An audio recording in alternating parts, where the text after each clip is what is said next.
Okay, sigaw mo tayo. Happy birthday! Okay, kay Kuya Harold, Kuya Danny, at kay Kuya Henry. So, to bless po ang ating mga celebrants ngayon, no? So, tinatawagan po si Pastor Crony Dakina para, ayun nga, to bless our celebrants. Okay, muli, happy birthday sa inyong tatlo. At may I ask everyone to lay hands to the family, Kuya Danny and Kuya Harold and Kuya Henry. And we ask the blessing for them, no? Yung blessing na good health, more life, yung success pa sila sa mga plano sa buhay. Especially si Kuya Harold na nagsasalabayin din ang kanyang birthday. So, let us pray. Once again, Lord, we thank you and we praise you, Lord, for this great moment na ginawa mo sa buhay ng pamilya Dogoy.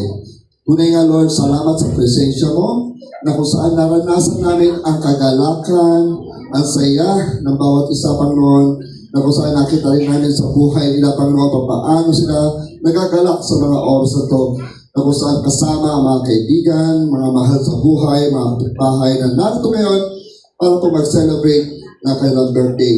Kaya naman ang hiling namin, Lord, sa tatlong ito, kaya Kuya Danny, and Kuya Henry, and Kuya Harold, continue to bless them, Lord, sa kanilang buhay, sa kanilang mga plano. Alam namin, Lord, kayo po ang nagpapala sa kanila. Kaya naman, Lord, ang dalangin namin, patuloy niyo po silang kabayan, bigyan ng karunungan sa lahat ng pagkakataon sa kanilang buhay.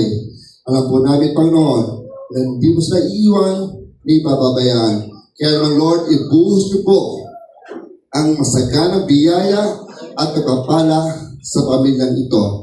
Salamat din, Lord, kung saan naranasan namin ang masaganang biyaya na ngayon ay amin natatamasa sa kanila. Kaya naman, Panginoon, dalangin ko na ibalik niyo po sa kanila ng siksik, liglig at nag-uumapaw ang pagpapala na nagbubuhat sa iyo.